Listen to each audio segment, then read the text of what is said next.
Bwana Yesu asifiwe. Bwana Yesu asifiwe tena. Tunalihubiri neno lake ambalo ndilo ukombozi wa mataifa yote, kwa jina la Baba na la Mwana na la Roho Mtakatifu. Amina. Mwenyezi Mungu wa mbinguni apate kutubariki na kutuongoza katika kulihubiri na kulitangaza neno lake. Neno la Mungu linasema kila kitu kimepimwa, kila kitu kimepimwa. Ina maana kama kila kitu kimepimwa, kila kitu kimepimwa ndani ya nani? Ndani ya mwanadamu. Ina maana kila mwanadamu amepimwa. Bwana Yesu asifiwe tena. Hivyo basi, kila mwanadamu ambaye anaishi katika dunia hii atambue kabisa amepimwa. Wewe mwanadamu ambaye unaishi katika dunia hii utambue kabisa umepimwa. Mambo yako yote ambayo unayafanya upo ndani ya kipimo, hivyo usivuke mipaka katika mambo ambayo amekwisha kuwekea Mungu. Kazi unayofanya imepimwa, biashara unayofanya imepimwa, cheo chako kimepimwa, ndoa yako imepimwa, huduma yako imepimwa, mamlaka yako yamepimwa. Bwana Yesu asifiwe tena. Hivyo Mwenyezi Mungu anasema yote ambayo unakwisha kuyafanya usiyafanye kinyume na mipaka ambayo Mwenyezi Mungu amekwisha kukupa, ambayo amekwisha kuiweka, kwa sababu tunajua kabisa mwenye mamlaka yote ni Mungu mwenyewe. Hivyo hawa yote ambayo unakwisha kuyafanya, ndugu yangu, umepimwa. Kazi yako ambayo unakwisha kuifanya, Mwenyezi Mungu amekupa kazi ili aweze kuona uaminifu wako. Bwana Yesu asifiwe tena. Wapo ambao wanapata kazi katika maeneo mbalimbali, inaweza ikawa katika maduka mbalimbali, inaweza ikawa katika serikali. Hizo kazi wanaweza kuwa wanazifanya. Mwenyezi Mungu huwa anachunguza uaminifu wa mwanadamu pale ambapo anaendelea kufanya kazi. Pale ambapo mwanadamu anaendelea kufanya kazi, pale ambapo anaenenda katika misingi ya Mungu, mwanadamu huyo ndio yule ambaye waga unakuta anaongezewa zaidi na zaidi. Ina maana kazi yako ukienenda katika misingi ya haki na sio kula rushwa, Mwenyezi Mungu anakuongezea zaidi na zaidi. Hivyo basi, kuna namna ambavyo Mwenyezi Mungu huwa anafanya. Wewe ambao unakuwa unafanya kazi, iwe ni serikalini, unaweza kuona kwamba kipato hakitoshi. Hicho huwa ni kipimo ambacho Mwenyezi Mungu anakuwa anakupima. Au wewe umeajiriwa katika maeneo mbalimbali tofauti na serikali, Mwenyezi Mungu huwa anapima uaminifu. Hivyo usianze kujiongeza katika kutenda nje na haki, ukaanza kukula rushwa, ukaanza kuibia watu, ukaanza kudhulumu watu, ukaanza kunyanyasa watu na mambo mengine, kwa sababu zipo njia ambazo Mwenyezi Mungu huwa anazifungua kwa yule ambaye ni mwaminifu. Hivyo Mwenyezi Mungu anasema ikiwa kwamba utakuwa mwaminifu katika jambo dogo, na katika kubwa utakuwa mwaminifu. Hivyo ukiweka uaminifu ndani ya hicho kitu ambacho Mwenyezi Mungu amekupa, atakufungulia milango zaidi na zaidi. Bwana Yesu asifiwe tena. Katika biashara yako umepimwa. Mwenyezi Mungu anaweza kukupa biashara ndogo akakupima, aone kwamba utamfuata yeye ili akuongezee hiyo biashara. Kuna wale watu ambao wanapewa biashara ndogo, wakipewa biashara ndogo wanaanza kuamini uganga. Bwana Yesu asifiwe tena.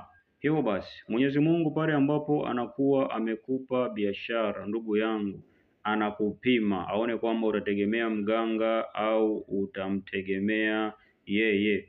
Pale ambapo unamtegemea yeye, ndipo pale ambapo anakuongeza zaidi na zaidi. Bwana Yesu asifiwe tena. Cheo ambacho ulicho nacho, Mwenyezi Mungu anasema amekupima. Je, utadharau watu au utatukana watu au utawadharau watu? Bwana Yesu asifiwe tena. Hivyo cheo ni dhamana tu, ambayo katika hiyo dhamana Mungu anaweza akakiondoa muda wowote. Hivyo unavyoendelea kutenda mema, ndipo pale utaendelea kupata kibali zaidi na zaidi. Bwana Yesu asifiwe tena. Hivyo Katika cheo chako ishi katika mipaka yako. Ukianza kunyanyasa watu, ndugu yangu, utakuwa unaenda kinyume na Mungu. Bwana Yesu asifiwe.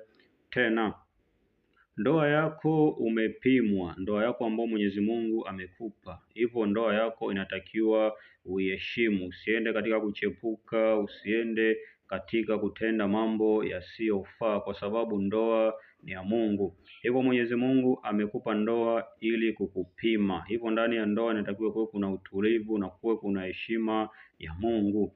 Matusi hayatakiwi ndani ya ndoa, kuchepuka hakutakiwi ndani ya ndoa, dharau hazitakiwi ndani ya ndoa, uchafu wowote ule hautakiwi ndani ya ndoa. Bwana Yesu asifiwe.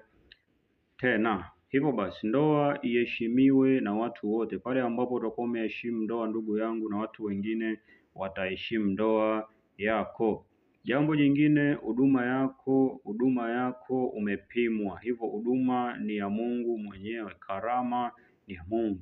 Hivyo usiende katika kujiinua, usiende katika kutaka kujiona wewe ndiye mwenye hiyo karama. Mwenye karama ni Mungu. Hivyo basi, usijiinue katika huduma yako, usijipe utukufu, usiwadharau watu wengine pale ambapo unakuwa una huduma, kwa sababu huduma sio mali yako. Usitumie hiyo huduma ambayo Mwenyezi Mungu amekupa kuwadhulumu watu na kuwaibia watu pale ambapo unakuwa unasema Mungu amesema toeni, kumbe ni wewe ndiye umesema. Hivyo Mwenyezi Mungu anapima uaminifu ndani yako. Pale ambapo wewe utakuwa umeenda kinyume na Mungu, Mwenyezi Mungu ataiondoa karama, ndipo pale utaanza kwenda katika nguvu zako. Hivyo basi, kama utakuwa umeenda kinyume na Mungu, ina maana utakuwa kama Sauli. Ina maana Mwenyezi Mungu atauondoa ufalme wake ndani yako. Ina maana utakuwa unatembea kama kopo, ndugu yangu. Hivyo Mwenyezi Mungu amekupima wewe ambao umepewa huduma. Usiende katika njia za mataifa, usiende katika tamaa. Bwana Yesu asifiwe. Tena kwa sababu gani? Kila kitu kipo ndani ya Mungu mwenyewe. Mamlaka yako yamepimwa. Pale ambapo Mungu anakuwa amekupa mamlaka fulani, unakuwa umepimwa. Hivyo pale ambapo utaenenda kinyume na Mungu ambavyo anataka, ndugu yangu, utapigwa na Mungu. Maisha yako yatakuwa ni ajabu, na pia uongozi wako hautoheshimika. Bwana Yesu asifiwe. Tena twende tukajifunze katika kitabu cha Danieli. Kitabu cha Danieli tukajifunze hapa ni namna gani Mwenyezi Mungu huondoa mamlaka kwa yule ambaye anakuwa amejiinua. Bwana Yesu asifiwe. Tena kitabu cha Danieli sura ya 5 mstari wa 1 mpaka wa 5 kinasema kwamba Belshaza mfalme aliwafanyia wakuu wake 1000 karamu kubwa, akanywa divai mbele ya hao 1000 hao. Belshaza alipokuwa akionja ile divai, akaamuru wavilete vile vyombo vya dhahabu na fedha ambavyo baba yake Nebukadreza alivitoa katika hekalu lililokuwako Yerusalemu, ili kwamba mfalme na wakuu wake na wake zake na masulia wake wapate kuvinywea. Basi akavileta vile vyombo vya dhahabu vilivyotolewa katika hekalu la nyumba ya Mungu lililokuwako Yerusalemu, na mfalme na wakuu wake na wake zake na masulia wake wakavinywea. Wakanywa divai, wakasifu miungu ya zabibu na ya fedha na ya shaba na ya chuma na ya miti na ya mawe. Saa hiyo vikatokea vidole vya mkono vya mwanadamu, vikaandika katika chokaa ya ukuta wa nyumba ya enzi ya mfalme, mahali palipokikabili kinara, naye mfalme akakiona kitanga cha ule mkono ulioandika. Tenda kuangalia maneno yaliyoandikwa ukutani. Bwana Yesu asifiwe. Tena tukienda katika kitabu cha Danieli sura ya 5 mstari wa 25 kinasema kwamba na maandiko yaliyoandikwa ni haya: mene, tekeli na pelesi. Na tafsiri ya maneno haya ni hii: mene, Mungu ameuhesabu ufalme wako na kuukomesha. Tekeli, umepimwa katika mizani, nawe umeonekana kuwa umepunguka. Peresi, ufalme wako umegawanyika, nao wamepewa Wamedi na Wajemi. Bwana Yesu asifiwe. Tena hivyo Mwenyezi Mungu anaangalia wewe mwanadamu pale ambapo unakuwa umepewa mamlaka fulani, au unapokuwa umepewa kitu fulani, pale ambapo unakuwa unakwenda kinyume, ndugu yangu, Mwenyezi Mungu huwa anaondoa ufalme wake. Ina maana akiondoa ufalme wake, ndugu yangu, ufalme ambao utatawala ndani yako ni ufalme wa giza. Ina maana utaanza kuzitegemea akili zako mwenyewe. Ukizitegemea akili zako mwenyewe, ndipo pale utaanza kutumikishwa huku na huku. Ina maana mambo yako yote yataharibika. Bwana Yesu asifiwe. Tena hivyo mambo yote ambayo unakwisha kuyafanya, iwe ni kazi, iwe ni biashara, iwe ni katika huduma yako, iwe ni katika mamlaka mbalimbali, ndugu yangu, mkabidhi Mungu wa mbinguni na utambue kabisa yeye ambaye anatawala ni Mungu mwenyewe, ambaye anatawala katika sisi wanadamu. Hivyo kuna pale ambapo Mwenyezi Mungu amekwisha kuweka mipaka, ambapo anakuwa anakupa mamlaka fulani, anakuwa ameweka mipaka ili umjue kabisa ni yeye aliye juu ndiye ambaye anatawala katika mamlaka hiyo.